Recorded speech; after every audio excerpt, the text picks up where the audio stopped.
La noche que entré a West Point, mi hermano menor, celoso de mí desde que éramos niños, se peleó y lastimó a un chico en la calle. La familia del chico apareció buscando respuestas. Mis padres se pusieron de rodillas, me rogaron. Tú siempre has sido el capaz, puedes construir algo de nuevo. Pero si Mason va a prisión, esa es toda su vida. Se acabó. Así que asumí la culpa, y tiré por la borda todo por lo que había trabajado. Mi novia, Vanessa Hale, no soportaba a Mason. Siempre traía problemas a casa. Julian, gran idiota. Si limpias uno más de sus desastres, me iré de verdad. Luego se sentó detrás del cristal de la sala de visitas con los ojos rojos, defendiéndome. 3 años. Visitas todos los meses. Cada vez. La misma promesa. Nos casaríamos el día que yo saliera. Para cuando lo hice, mis padres se habían mudado. Me tomó un tiempo encontrar el nuevo lugar. La persona que abrió la puerta fue Vanessa. Mason deslizó un brazo alrededor de su cintura, mirándome fijamente.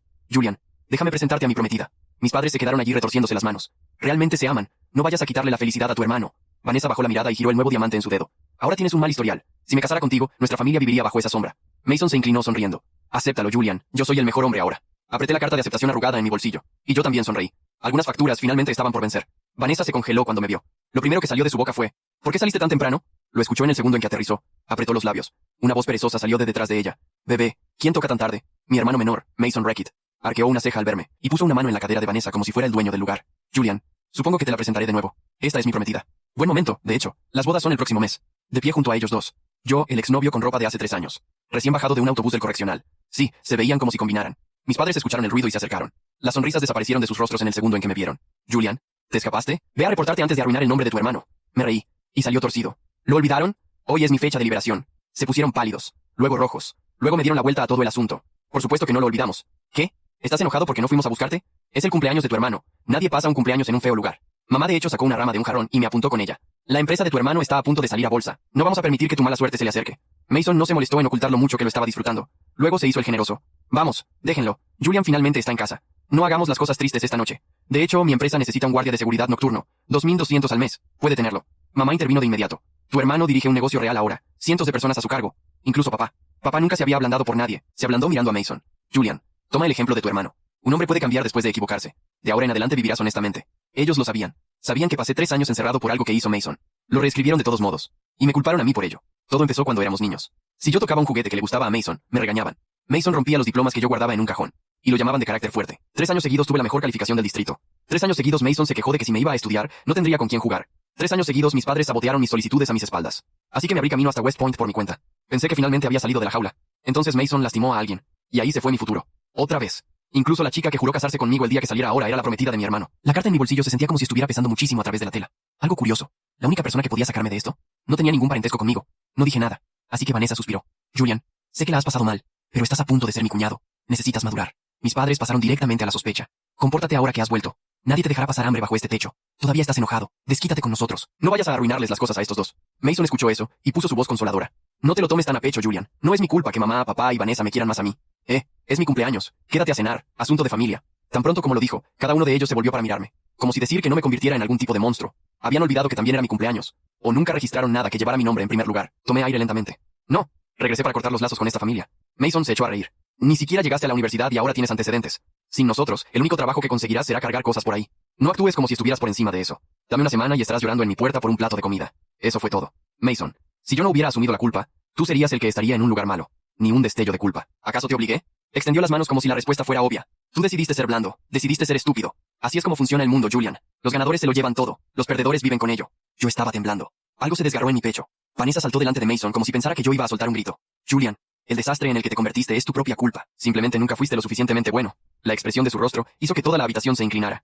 9 años que conocía a Vanessa. Me dio su desayuno la semana que me quedaban mis últimos $. Se puso roja entrelazando su meñique con el mío, jurando que juntos pasaríamos el examen para la mejor escuela del país. Descubrió cómo me trataban mis padres y se enfureció. Dulce Vanessa. Furiosa. Prometiendo que siempre se pondría de mi lado. Solía pensar que el mundo entero podía volverse en mi contra, y ella aún así me elegiría. Sin dudarlo. Ahora estaba enamorada de la única persona en la tierra a la que rechazo. Debía haberlo visto. Las visitas se hicieron más cortas. Las charlas más superficiales. Había detalles extraños y decía que eran tonterías. Con toda la calma. Debía haberlo terminado ahí mismo. No pude. No pude dejar ir a la chica que lloró a través del cristal, y prometió casarse conmigo cuando volviera a casa. Ahora sabía exactamente dónde estaba su corazón. Y finalmente podía dejarla ir. Respiré hondo, y reprimí todo eso en mi interior. Estaba ciego. Amé a la persona equivocada. Espero que mi hermano y tú se queden atrapados el uno con el otro de por vida. Me di la vuelta para irme. Mason me agarró de la muñeca como si me estuviera deteniendo. Me solté de un tirón. Algo hizo clic detrás de sus ojos. Se tiró al suelo. Julian, ¿tanto me odias? Bien. Grítame muy fuerte si lo deseas. Solo no te desquites con mamá, papá y Vanessa. Vanessa se abalanzó sobre mí y me empujó con fuerza. ¿Qué te pasa? Asumir la culpa fue mi idea. Fui yo quien te dijo que fueras. Todo lo que dije en esa sala de visitas era para mantenerte tranquilo y cooperativo.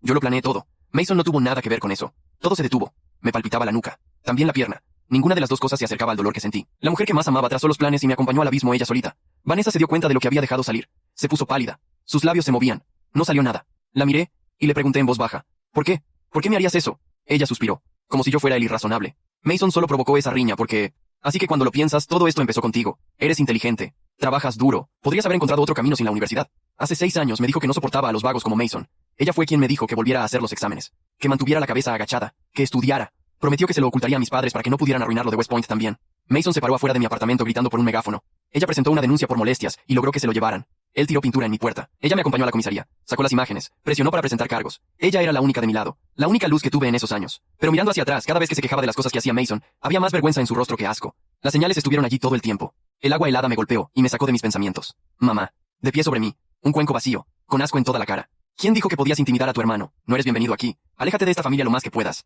Papá agarró una escoba y me corrió con ella. Hijo ingrato. Lo único que has hecho es molestar a tu hermano. Ojalá no hubieras estado aquí. Atrapé la cabeza de la escoba y la tiré al otro lado de la habitación. Ojalá nunca hubiera sido mi padre. Papá se atragantó con el aire. Me apoyé contra la pared, reprimí el dolor y enderecé la espalda. Miré a los 4. 4 rostros que me sabía de memoria. 4 extraños. A partir de ahora. Yo, Julian Reckitt, no tengo familia en esta casa. No me quedé a ver cómo se lo tomaban. Cojeé hasta un centro de atención de urgencias que estaba más adelante en la calle. El tratamiento se comió la mayor parte de lo que había ganado adentro. Tenía una semana antes de la reunión que había acordado con alguien que importaba, así que encontré el motel más barato de la zona y me registré. Mi teléfono terminó de cargarse. Llegó un mensaje de Mason. Una foto. Una burla cruel. La peor de todas. Luego los mensajes de texto. Tu primera noche en el lugar. A Vanessa te la quité de una. Te lo dije antes. Las buenas notas nunca significaron que pudieras vencerme. Cualquier cosa que tengas la tomaré. Mamá y papá, tu chica, todo. Miré esa foto. Ese recuerdo se me grabó en la parte posterior de los ojos como una marca a fuego. Llegué al baño y temblé hasta que no quedó nada. Luego me recompuse y lo bloqueé. De todos modos, llegó la mañana. Aún tenía que comer. Conseguí un trabajo temporal reponiendo estantes en una tienda de conveniencia. Al tercer día, apareció Vanessa. Me observó mover cajas como si lo hubiera estado haciendo durante años, y algo en su rostro se suavizó por un segundo.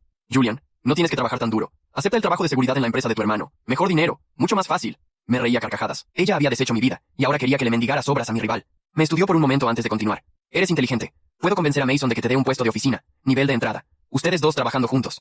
No habría nada que no pudieran lograr. Dejé la caja en el suelo y me burlé. Para que Mason pueda seguir aprovechándose de mí, y cuando los auditores vengan por sus libros, ¿me mandas de vuelta al encierro por él? Fue entonces cuando perdió la paciencia. Todo lo que te digo es por tu propio bien. Fuera de la empresa de Mason, ¿qué empleador real crees que te va a contratar? Y si quieres pelear conmigo por esto, tengo formas de hacer que estés de acuerdo. Después de que se fue, tuve un mal presentimiento del que no podía deshacerme. Y efectivamente, el gerente me despidió a la mañana siguiente. Dijo que la empresa tenía una nueva política. No se aceptaban empleados temporales con malos historiales en su registro. Luego, el dueño del motel tampoco quiso retenerme. Me entregó mi bolso, disculpándose todo el tiempo. Soy un negocio pequeño. No puedo permitirme problemas. No me molesté en discutir. Subí a un taxi y fui a buscar a Vanessa. La ama de llaves dijo que estaba en la empresa de Mason. Entré en el vestíbulo justo cuando ella bajaba del ascensor con una bolsa térmica para el almuerzo. Me vio y sonrió como si ya hubiera ganado. Sabía que cederías tarde o temprano. Agarró un uniforme de seguridad de la recepción. No tiene sentido esperar. Puedes empezar hoy.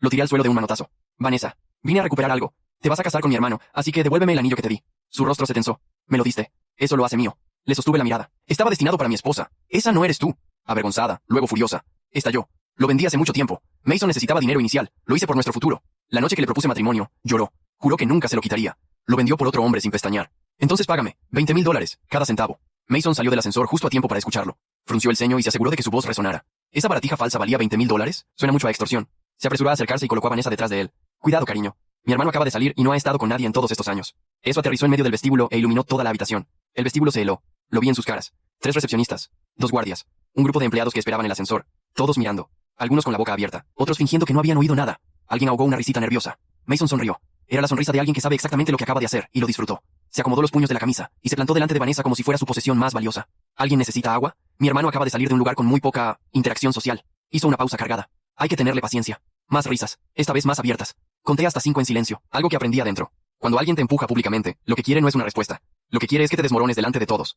Le das lo que quiere. Perdiste. No le das nada. Y se ve ridículo empujando el aire. Así que no dije nada. Lo miré. Y esperé. Mason frunció el ceño apenas, tan rápido que casi no lo vi. Esperaba que yo explotara. Que dijera algo que le diera más munición. Que me pusiera rojo, o que llorara, o que amenazara. Cualquier cosa que pudiera usar. Le di silencio. Vanessa llenó el espacio. Julian, esto es un lugar de trabajo. Si necesitas hablar, podemos buscar un momento más apropiado. Habló en el tono que uno usa con un niño que no está bien de la cabeza. Como si yo fuera el inestable. Como si Mason no acabara de soltar eso en medio del vestíbulo. La miré. Ella bajó la vista primero. Bien. Recogí la bolsa que había dejado en el suelo y me dirigí hacia la salida. Escuché los pasos de Mason detrás de mí antes de que hablara.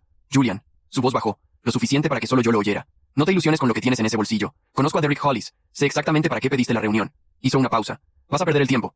Me detuve. Él sabía el nombre. Sabía sobre la reunión. Lo procesé en silencio. No pregunté cómo. Ya sabía cómo. Mason nunca operó solo. Siempre tuvo gente. Siempre tuvo ojos. Incluso adentro, un par de veces llegaron mensajes que no debían existir. Rumores que solo alguien de afuera podía haber plantado. Nunca pude probar nada. Pero sabía. Me volteé lentamente. ¿Y? Dije. Mason entrecerró los ojos. ¿Y? ¿Eso es todo lo que tienes? Julian, estás literalmente sin trabajo, sin techo, sin dinero y sin nadie. Acabas de salir de 3 años y lo único que se te ocurrió fue ir a mendigarle una reunión a alguien que ni siquiera te conoce. No me conoce todavía, dije. Él se rió. Pero la risa llegó un segundo tarde. Escucha. Por respeto a la familia, te voy a decir esto una sola vez. Hollis no mueve un dedo sin consultarme. Esa empresa en la que invirtió hace 2 años la conecté yo. ¿Crees que va a escuchar a un ex convicto cuando puede escucharme a mí? Lo dejé terminar. Puede que tengas razón, dije. Mason abrió la boca, la cerró. No esperaba eso. Puede que Hollis no me escuche. Puede que todo lo que planifiqué no sirva para nada. Puede que salga de esa reunión con las manos vacías igual que entré. Metí la mano en el bolsillo y toqué el papel arrugado. Pero igual voy. No esperé su respuesta. Crucé las puertas de vidrio y salí a la calle. El sol de mediodía me cayó encima como un golpe físico. Me senté en una banca a media cuadra. Me dolían las piernas. Me dolía la espalda. Me dolía todo. 3 años durmiendo en una litera de metal no te preparan para caminar libre otra vez. El cuerpo tarda. El cuerpo tiene memoria. Saqué la carta. La había doblado y desdoblado tantas veces que las esquinas estaban blandas. La letra impresa ya casi no se distinguía en los pliegues, pero me la sabía de memoria de todas formas. Señor Reckitt, en respuesta a su solicitud y al material que nos hizo llegar, el señor Hollis ha acordado escucharle. Martes, 9 de la mañana. Piso 22. Eso era todo. 16 palabras después del saludo. 16 palabras que me habían costado 2 años conseguir. Adentro, tienes tiempo. Demasiado. La mayoría lo usa para amargarse o para sobrevivir un día a la vez. Yo lo usé para trabajar, no con las manos, con la cabeza, para ordenar, para trazar. El primer año lo pasé revisando todo lo que había pasado antes de entrar, buscando el error. El punto en el que algo pudo haber sido distinto. No por autocompasión, por análisis. El segundo año entendí que el error no era un momento, era un patrón. Y ese patrón tenía un nombre. Yo siempre había asumido que las personas que me rodeaban tenían algún límite. Algún punto en el que pararían. Me equivoqué. Mason no tiene límites. Mis padres no tienen límites. Vanessa al parecer tampoco. El tercer año decidí dejar de buscar el error y empezar a buscar la salida. Derek Hollis no era la solución. Era la puerta. Lo que había detrás de esa puerta dependía de mí. Me había enterado de él por accidente. Un compañero de celda, Marcus, que antes de entrar trabajó en finanzas, mencionó su nombre una noche mientras jugábamos ajedrez. Hollis es el tipo que compra negocios rotos y los arregla. No invierte en personas, invierte en estructuras. Lo dijo como un insulto. Para mí fue una señal. Pasé 6 meses escribiéndole antes de recibir respuesta. No pedí dinero, no pedí lástima. Le mandé un análisis. 20 páginas sobre un segmento de mercado que él tenía en su portafolio y que estaba perdiendo dinero de una manera muy específica, con una razón muy específica que nadie más había identificado. No sé si lo leyó él directamente, pero alguien lo leyó. Y aquí estaba la carta. El problema era que Mason también sabía de la reunión, lo que significaba que entre hoy y el martes iba a intentar cerrarme esa puerta. Volví al motel.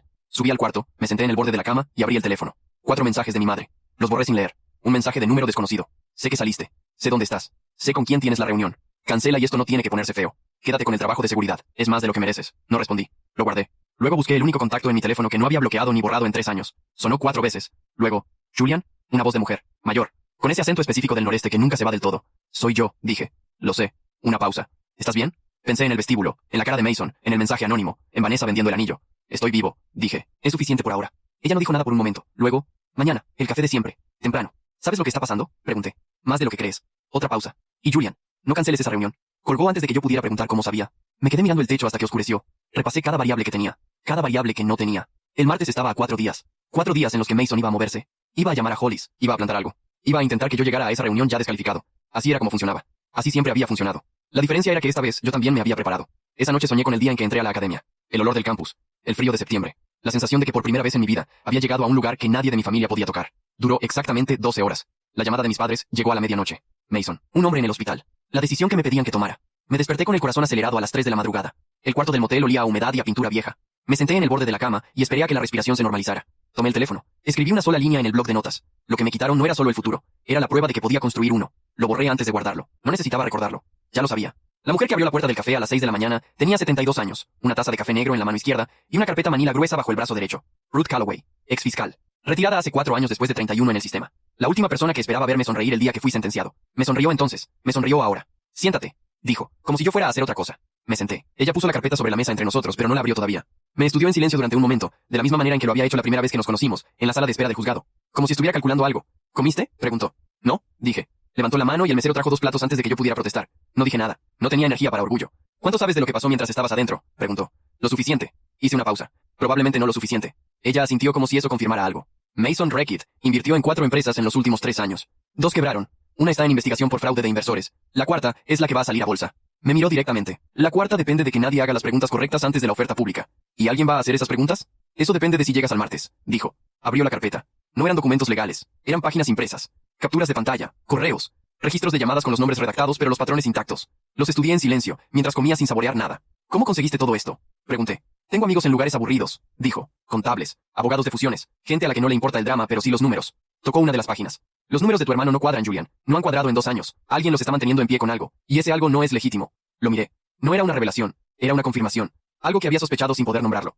¿Por qué me traes esto a mí? Ruth cruzó los brazos sobre la mesa. Porque Derek Hollis tiene el dinero y los contactos para hacer lo que yo no puedo hacer con papeles. Pero Hollis no mueve nada sin verificación independiente. Necesita a alguien que entienda los números y que además tenga un interés personal en que la verdad salga. Ese soy yo. Ese eres tú, confirmó. La miré. ¿Y si Mason ya lo llamó? ¿Y si ya me cerró esa puerta? Ruth levantó la taza. Mason lleva 2 semanas intentando bloquear esa reunión. Hollis la mantuvo de todas formas. Una pausa. Lo que te mandé antes de que salieras llegó primero que las llamadas de tu hermano. Me quedé quieto. ¿Tú fuiste? Alguien tenía que hacerlo. Bebió. No tienes que agradecérmelo. Solo tienes que llegar el martes. Pasé el resto del día en la biblioteca pública. 4 horas. Mesa del fondo, lejos de las ventanas. Fui pasando por cada página que Ruth me había dado. Anoté. Organicé. Conecté puntos que ella había marcado y algunos que no. Había algo en los números que me resultaba familiar de una manera que no podía ubicar todavía. Un patrón en los ciclos de pago. En los tiempos de las transferencias. Lo archivé en la parte de atrás de la cabeza y seguí adelante. A las 4 de la tarde, Marcus me llamó desde un número que no reconocí. Marcus, mi compañero de celda. El que me habló de Hollis en primer lugar. Había salido 6 meses antes que yo. Oye, dijo. Escuché que estás en la ciudad. ¿Quién te dijo? Una pausa larga. Alguien me contactó hace 2 días. Dijo que te conocía. Me ofreció dinero por información sobre lo que hiciste adentro. ¿A qué te dedicaste? ¿Con quién hablaste?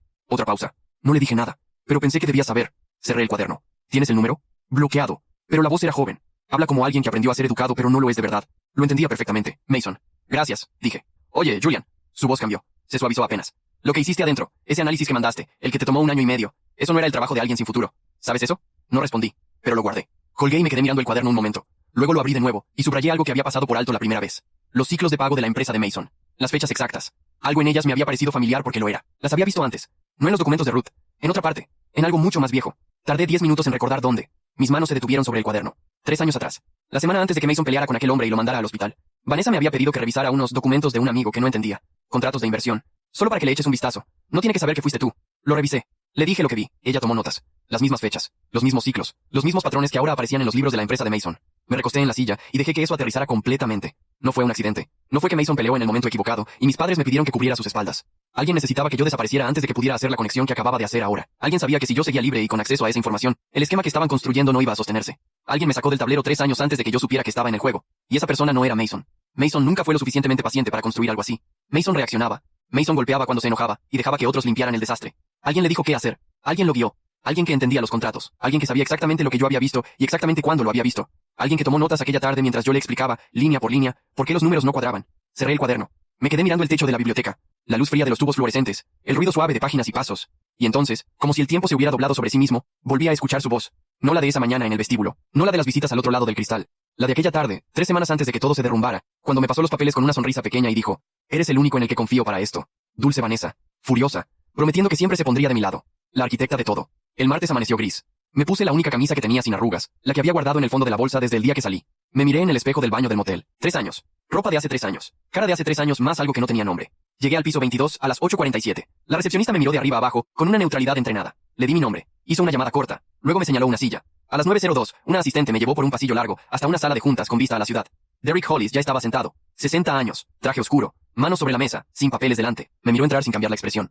Julian Rekitt, dijo. No como pregunta. Señor Hollis. Me senté. No hubo presentación. No hubo café. Él habló primero. Recibí 3 llamadas esta semana pidiéndome que cancelara esto. Las ignoré. Hizo una pausa. Eso no significa que esté de tu lado. Significa que me interesan los datos más que los favores. Me miró. Convénceme. Saqué el cuaderno. 12 páginas de notas organizadas en 3 secciones. Las puse sobre la mesa. No voy a pedirle nada, dije. Voy a mostrarle algo que ya tiene en su portafolio y que está perdiendo dinero de una manera que nadie le ha explicado todavía. Hollis bajó la vista hacia las páginas. Las estudió en silencio durante 4 minutos. Luego levantó la mirada. ¿De dónde sacaste esto? Parte de documentos que me facilitaron. Parte de memoria. Hice una pausa. Vi estos patrones por primera vez hace 3 años. No pude hacer nada con ellos entonces. Ahora sí. Hollis entrelazó los dedos. Y la empresa de Mason Rekitt.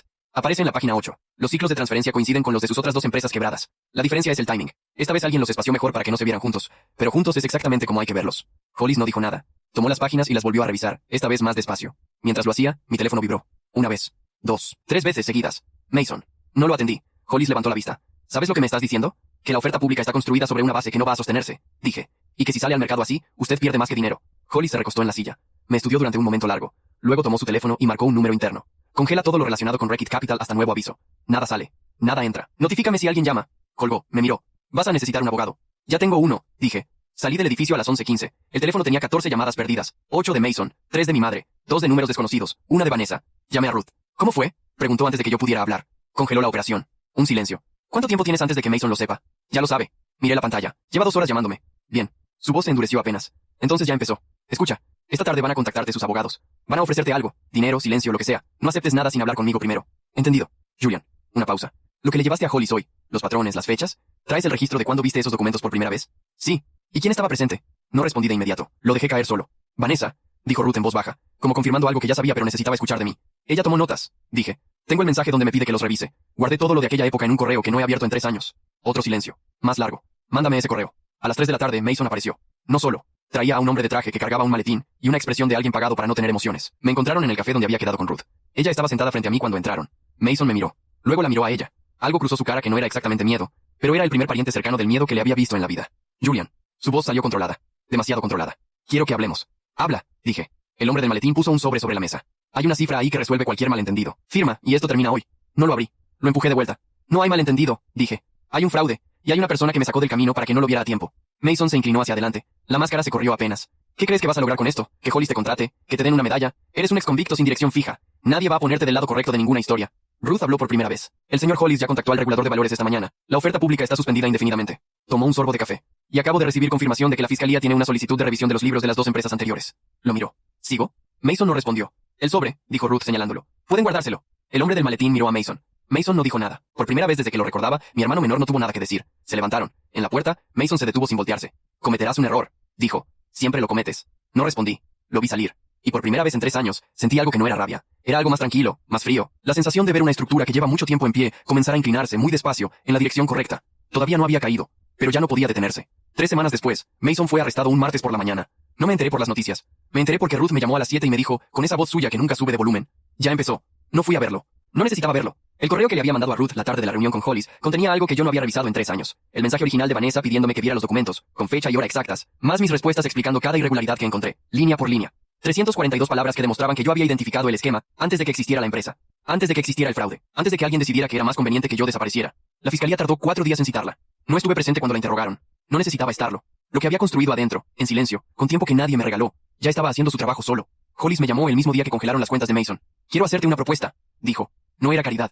Eso lo entendí desde el primer segundo. Hollis no creía en la caridad. Creía en los activos subutilizados. Y yo era exactamente eso. Alguien que había demostrado que podía ver lo que otros no veían, con menos recursos de los que cualquiera habría tenido. La propuesta era simple. Un contrato de consultoría de 6 meses para revisar otros 2 portafolios que le preocupaban. Sin promesas más allá de eso. Sin título, sin oficina, sin historia reescrita. Solo trabajo, resultados y a ver qué pasaba. Firmé esa tarde. Mis padres me llamaron 2 semanas después de que Vanessa declaró. No atendí la primera vez. Ni la segunda. La tercera vez escuché. Mi madre habló primero. La voz temblorosa. Las palabras torpes. El intento de explicar algo que no tenía explicación posible. Julian, no sabíamos todo. No sabíamos que ella... La interrumpí. No con rabia. Con algo mucho más calmado. Sí sabían que yo fui a la cárcel por algo que hizo Mason. Eso siempre lo supieron. Silencio. No llamen más, dije. Cuando estén listos para hablar de lo que realmente pasó, de todo, sin reescribir nada, pueden buscarse. Hasta entonces, no. Colgué. No lloré. Llevaba 3 años procesando ese dolor en una litera de metal, sin nadie que me dijera que tenía derecho a sentirlo. Ya estaba del otro lado. Lo que quedaba no era rabia, era distancia. Y la distancia, a veces, es lo más honesto que puedes ofrecerle a alguien que te lastimó demasiado para fingir que no pasó. El día que Vanessa salió de su segunda citación, me la encontré en la calle. No fue planeado. Fue el tipo de coincidencia que solo existe para darte una última oportunidad de decir lo que no dijiste.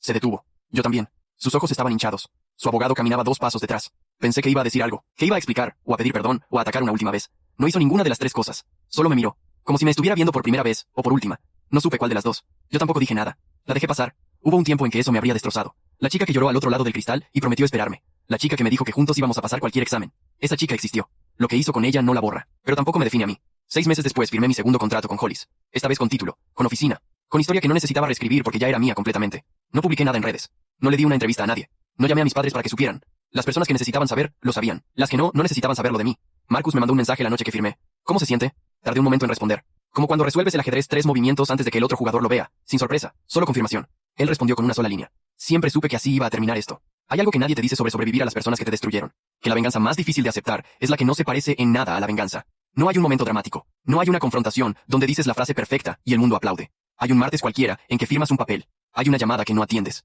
Hay una mujer que te mira en la calle y tú simplemente la dejas pasar. El mundo no te debe un espectáculo. Te debe exactamente lo que construiste cuando nadie miraba. 3 años en una celda. 2 años escribiendo en silencio. 4 días para que todo lo que habían levantado empezara a caer. Las personas que te subestiman siempre cometen el mismo error. Confunden tu paciencia con debilidad. Confunden tu silencio con rendición. Y entonces, cuando por fin te mueves, ya es demasiado tarde para entender que nunca te fuiste a ningún lado. Solo estabas esperando el momento correcto. Ese momento siempre llega.